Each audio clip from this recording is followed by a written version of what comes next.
Hello everybody, and welcome to Father Seán's Sunday message.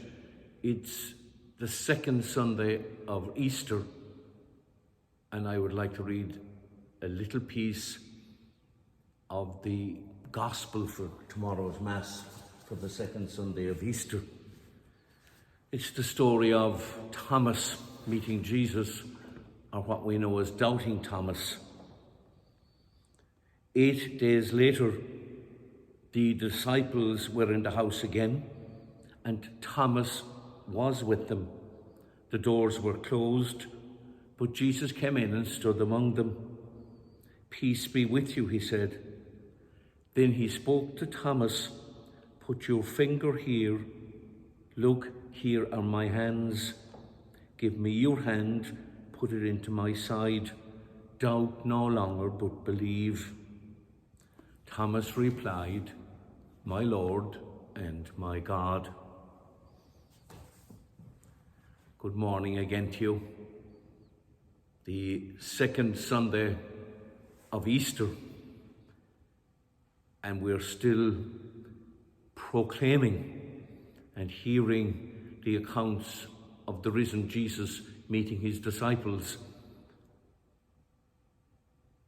And what Christians believe in, and what today's gospel is emphasizing, is that we truly believe in a bodily resurrection, that Jesus rose from the dead in bodily form.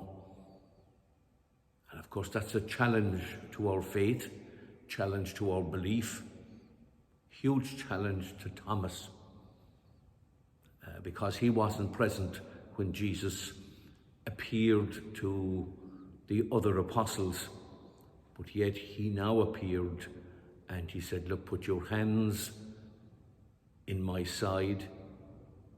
Here are the wounds of my own hands." And Thomas replied, "My Lord and my God." That's one of the acclamations of belief that we use after the consecration. My Lord and my God. The risen Jesus is truly present with us. And when we say that, our own lives or our mundane lives connect or maybe even collide with eternity. That's what happens, is we connect in with the power of God and with eternity. And that's a very awesome and vulnerable place for us to be. And this is the time that we proclaim it. Everything is made new because of the resurrection. Every time that broken relationships are mended, every time there's recovery from addiction, every time there's joy after deep grief, all of those are signs of the power of God in our lives. And this is our role as Christians, to dig deep and to find the power of God in our own mundane lives and connected with eternity, because Jesus is truly risen from the dead. We pray that we get the grace in all Christian communities, that we get the grace to proclaim the resurrection these weeks, to reclaim it, to reclaim the power of the risen Jesus amongst us in our lives. And as we pray, we're asked to pray for those who have died.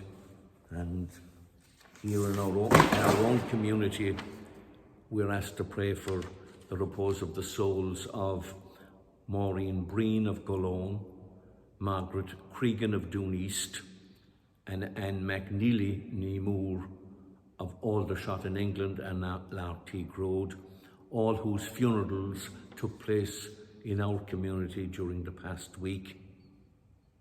We're also asked to pray for the repose of the soul of Mary Perryman Kindlen, late of Bale and of Boston, whose funeral arrangements will be announced later, and for those whose anniversaries occur at this time: Phyllis Diggin Tracy, and the deceased members of the Tracy and Diggin family, for Delia, Mary and Gerard Murphy, for Jimmy Brosnan, Pat Lyons and Seamus Morden.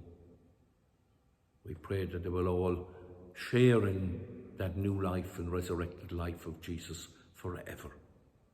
Our Father, who art in heaven, hallowed be thy name. Thy kingdom come, thy will be done on earth as it is in heaven. Give us this day our daily bread. Forgive us our trespasses, as we forgive those who trespass against us. Lead us not into temptation, but deliver us from evil. Thank you for joining with me, and we pray again for the third Sunday of Easter next week.